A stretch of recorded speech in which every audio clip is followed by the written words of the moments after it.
ಏಕೆ ಕೌಶಿಕರಾಯ ನಿನ್ನ ಪಂಥ ಏನಾಯಿತು? ನಾನು ಮಾಡಿದ ಪಂಥವು ಸಮುದ್ರದಲ್ಲಿ ಹೋಮದೊಳಂತಾಯಿತು. ನಾನು ಪಂಥದಲ್ಲಿ ನುಡಿದಂತೆ ನನ್ನ ತಪೋಬರವನ್ನು ನಿನಗೆ ಬಿಟ್ಟು ಪುನಃ ತಪೋವನ್ನು ಆಚರಿಸಲು ಹೋಗುತ್ತೇನೆ. ಹರಿಶ್ಚಂದ್ರ ಸಾರ್ವಭೌಮ, ಈ ವಿಶ್ವಾಮಿತ್ರನು ನನಗೆ ನೀಡಿದ ತಪೋಬಲವನ್ನು ನಿನಗೆ ನೀಡುವೆ, ಸ್ವೀಕರಿಸಿ ಕೀರ್ತಿವಂತನಾಗು. ನಮ್ಮ ಆಜ್ಞೆಯಂತೆ ಆಗಲಿ ಗುರುದೇವ.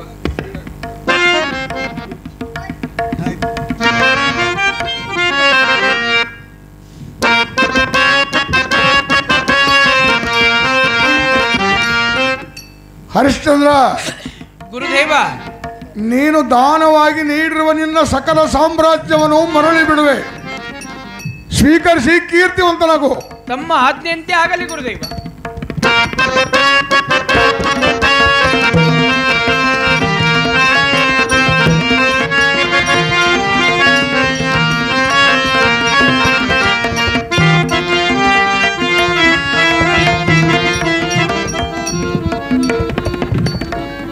ಹರಿಶ್ಚಂದ್ರ, ನಾನು ಪ್ರಸನ್ನನಾಗುವೆನು. ನಿನ್ನ ಇಚ್ಛೆ ಏನಿದೆ ಯಾಚಿಸು. ದೇವ ದೀನ ದಯಾಳು, ಸತ್ಯಪರ ಮುಕ್ತರರಿಗೆ ಸದಾ ನಿನ್ನ ಬೆಂಬಲವಿರಲಿ. ತಥಾಸ್ತು.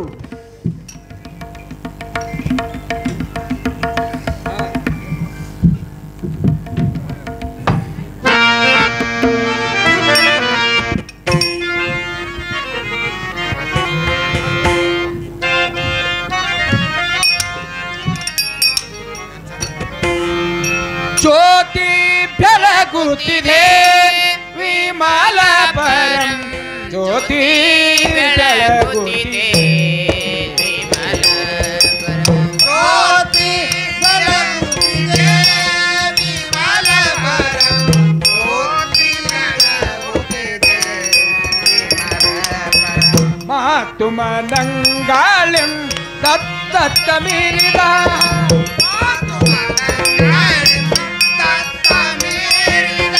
ಮಹಾತ್ಮ ನಂಗಾಳೆಂದತ್ತ ಮೀರಿದ ಸಾಧಿಸಯತನಿರುಪಾದಿತ ನಿರ್ಮಲ, ಸಾಧಿಸಯತನಿರುಪಾದಿತ ನಿರ್ಮಲ, ಜ್ಯೋತಿ ಬೆಳಗುತ್ತಿದೆ